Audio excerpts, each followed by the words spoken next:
सनातन धर्म ज्ञान गंगा चैनल में आप सभी का स्वागत है। मेरे समस्त कृष्ण भक्तों, आप सभी को जय श्री कृष्णा। श्री भगवान आप सभी का जीवन आनंदमय, मंगलमय तथा भक्तिमय करें, ऐसी श्री भगवान जी से प्रार्थना है। मेरे प्यारे कृष्ण भक्तों, सनातन धर्म ज्ञान गंगा चैनल में नवरात्रों पर आज हम नवरात्र और माँ दुर्गा पर स्पेशल विशेष जानकारी लेकर आए हैं। आइए इस पर चर्चा करते हैं। जय श्री कृष्णा। मेरे प्रिय माता रानी के भक्तों और कृष्ण जी के भक्तों, नवरात्रे साल में 4 बार आते हैं। आषाढ़ के महीने में, चैत्र महीने में, अश्विन में और पौष महीने में, जिसमें से चैत्र और अश्विन का महीने में आने वाले नवरात्र बड़े धूमधाम से पूरे भारत में मनाए जाते हैं। इन नवरात्रों में विशेष माँ दुर्गा के 9 स्वरूपों की पूजा अर्चना, व्रत आदि किए जाते हैं। प्यारे भाइयों बहनों मित्रों, माता रानी के इन 9 स्वरूप की चर्चा करते हैं। आइए मित्रों, नवरात्रों के 9 दिन में दुर्गा के 9 स्वरूपों की पूजा अर्चना की जाती है। जैसे प्रथम नवरात्रा माँ शैलपुत्री के नाम है। शैलपुत्री दक्ष कन्या है, जो शंकर जी के मना करने पर भी दक्ष के यज्ञ में बिना बुलाए गई, जहाँ उन्होंने शंकर जी का अपमान देखते होते देखा और यज्ञ में हवन कुंड में कूदकर अपने प्राणों को त्यागा। तो वो शैलपुत्री माता के नाम पहला नवरात्रा है। दूसरे नवरात्रा ब्रह्मचारिणी ही रूप है माता का, जिसमें माँ दुर्गा ने भगवान शंकर जी को पाने के लिए हिमालय पुत्री में रूप में कई हजारों वर्ष तक शंकर जी को पाने के लिए तपस्या की। माता का स्वरूप ब्रह्मचारिणी स्वरूप कहलाता है।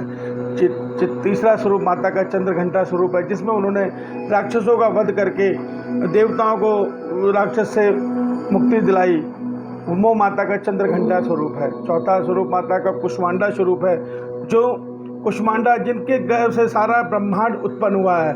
मित्रों, इसके बाद माता का 5वां स्वरूप है, जो स्कंद माता का स्वरूप है। स्कंद माता जो गणेश जी के बड़े भाई कार्तिकेय जी की माता माँ पार्वती का नाम, पार्वती जी के पुत्र हैं। वास्तव में कार्तिकेय जी के नाम स्कंद है, और महिषासुर तारकासुर को मारने के लिए माँ पार्वती जी ने कार्तिकेय जी को शिक्षा दी, इसलिए वो स्कंद माता कहलाती हैं।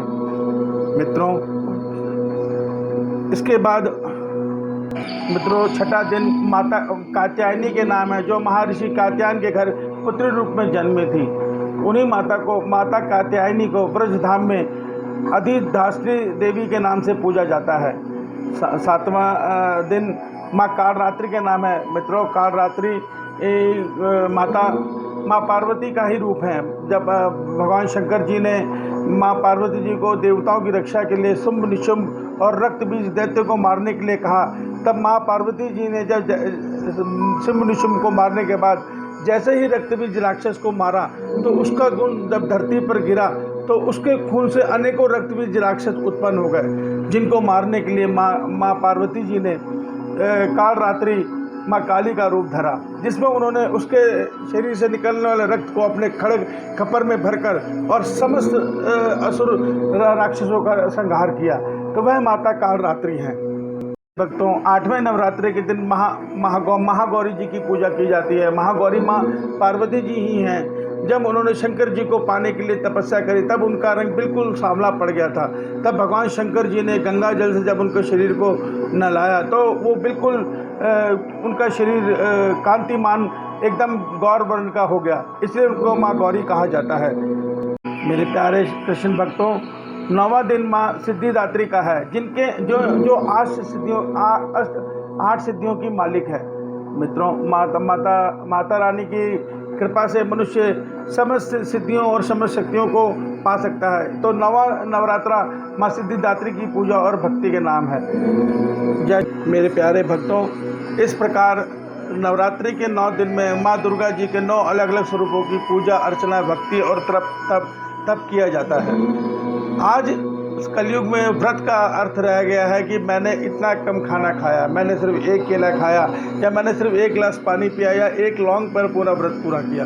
मित्रों, व्रत का अर्थ है भूखा रहना नहीं है। व्रत का अर्थ है कि इन 9 दिनों में हम अपने मन पर संयम रखते हुए सात्विक आहार विहार लेते हुए हल्का भोजन शुद्ध मन के साथ अपने माता की आराधना करें और उनसे और उनकी आराधना में अपना दिन, अपना मन उनसे जोड़कर अपना दिन बिताएं, उनका भजन करें, उनका कीर्तन करें, उनका चिंतन करें, उनके बारे में अपने मन को ज़्यादा से ज़्यादा उनमें स्थिर करें। यह है व्रत का अर्थ। व्रत का अर्थ ये नहीं है कि हम पूरे दिन भूखे रह गए, अपने काम धंधा करते रहे और हमने माता रानी को तो एक पल भी याद नहीं किया और हमने व्रत अपना पूरा कर लिया। तो व्रत का अर्थ यह है कि इन 9 दिनों में हम माता रानी की आराधना करें।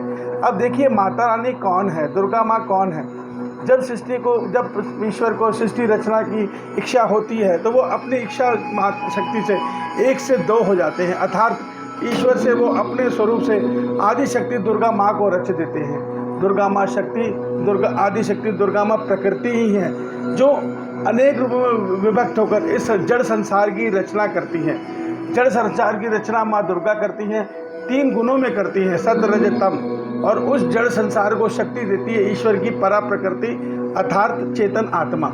तो इस तरह जड़ चेतन के सहयोग से यह सारा संसार बना है। तो एक तरफ ईश्वर की चेतन शक्ति है, दूसरी तरफ ईश्वर ही माँ दुर्गा रूप में इस जड़ संसार को रच रहे हैं। अब इस रहस्य को आप लोग समझ लीजिए कि दुर्गा माँ कोई और नहीं है, वो माता है, पिता हमारे ईश्वर हैं। इस प्रकार ये दोनों मिलकर इस सृष्टि की रचना करते हैं। समस्त सृष्टि की शक्तियाँ सिद्धियाँ भगवान ने प्रकृति के अधीन की हुई हैं। सृष्टि के तीनों गुण सत रज तम भगवान ने माता रानी माँ दुर्गा प्रकृति के अधीन किए हुए हैं। तो प्यारे मित्रों, जब हम माता रानी का व्रत करते हैं तो हम जब उनसे धन वैभव सिद्धियाँ मांगते हैं तो ये सब वास्तव में संसारिक कामना है। संसारिक कामना प्रकृति विज्ञान में हमारे अंदर लोभ और स्वार्थ बढ़ाने वाला राजस गुण को जन्म देती है, जिससे अनजाने में ही हम इन सिद्धियों को तो पा लेते हैं, संसार के सुख वैभव को भी पा लेते हैं, मगर अनजाने में ही अपने भीतर राजस और तामस गुण को बुला लेते हैं। जो जो राजस गुण बढ़ता है तो हम अंदर लोभ और स्वार्थ भी बढ़ता है। अब देख लीजिए, जितने बड़े बड़े राक्षस हुए, ये जितने बड़े बड़े जो मनुष्य व्रत तप आदि संसारिक कामना के लिए करते हैं, उनकी कामना कभी पूरी नहीं हुई। वो एक चीज़ पाकर फिर दूसरी चीज़ की तरफ इच्छा बढ़ा देते हैं। तो ये मन में राजस गुण का चमत्कार है। और आप इतिहास देख लीजिए, किसी ने कितना भी सिद्धियां पा ली हो, चाहे सारे देवताओं को जीत लिया हो, स्वर्ग को जीत लिया हो, अंत में उसको मुंह की खानी पड़ी, क्योंकि ईश्वरी शक्ति का एक ही नियम है, सत्यमेव जयते। देखिए, माता रानी के पास सात्विक गुण की शक्ति भी है, मगर आज कलयुग में हम लोग माता रानी से जितने भी, आज मैं जिनके मुँह से सुनता हूँ, माँ का व्रत करो मनोकामना पूरी होगी, माँ की भक्ति करो मनोकामना पूरी होगी, वैष्णो देवी जाओ मनोकामना पूरी होगी, मनोकामना न होगी मुसीबत हो गई।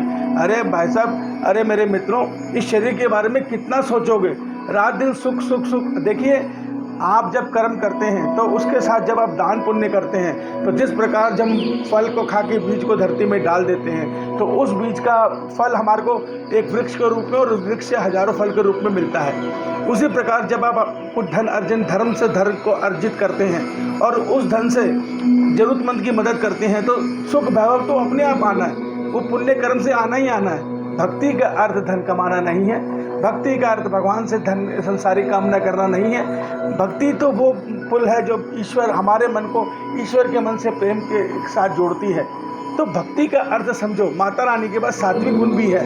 हम माता से जब संसारिक कामनाएं मांगते हैं, संसारिक सुख मांगते हैं, सिद्धियां मांगते हैं, तो वास्तव में हम ईश्वर से दूर हो जाते हैं। हमको ये सब तो मिल जाता है, हम संसार तो भोगते हैं, संसार में राजा भी बनते हैं, देवी देवता भी बन जाते हैं, मगर ईश्वर से दूर रह जाते हैं, जन्म मरण चक्र में फंसे रह जाते हैं। तो हमें क्या करना है? हमें 9 दिन की माता की भक्ति में माता से निष्काम भक्ति मांगनी है। हमें कहना है, हे माँ, हमारा जन्म मरण चक्र नहीं टूट पा रहा, हम इस विषय भोगों में फंसे हुए बार बार जन्म रहे हैं, बार बार मरते हैं, फिर जन्म कर फिर दोबारा एकत्र करते हैं और फिर जीवन जी के सब कुछ ही छोड़कर अगले जन्म में चले जाते हैं। तो माता हमारी सहायता करो, हमें ईश्वर की भक्ति प्रदान करो।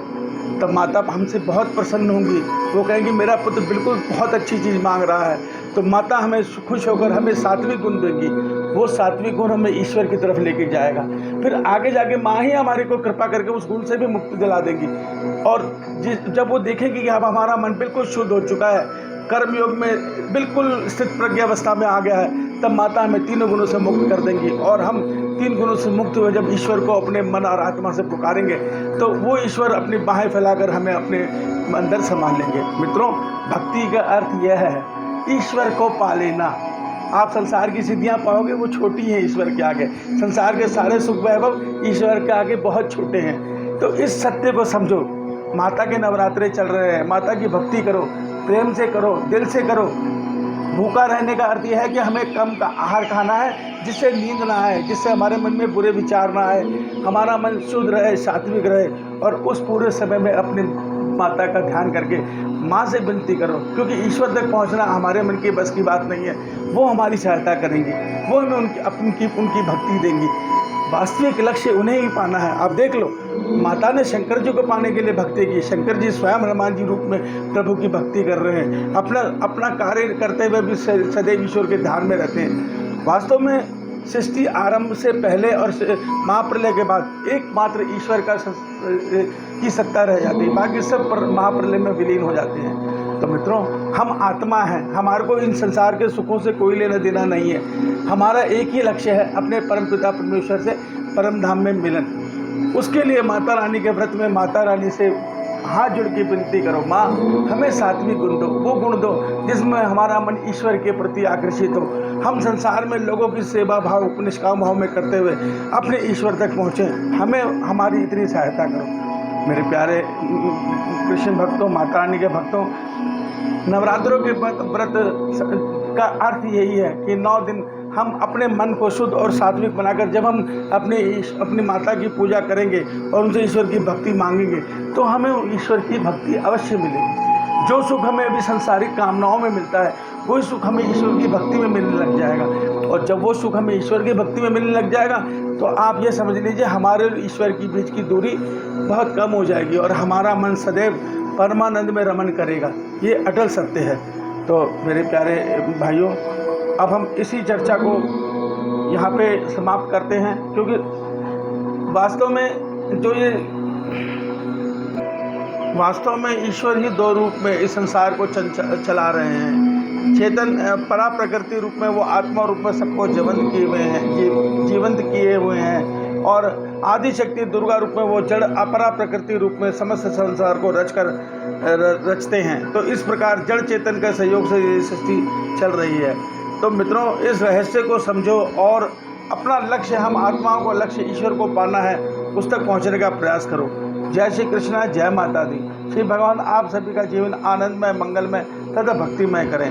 जय माता दी, जय श्री कृष्णा, जय माता दी।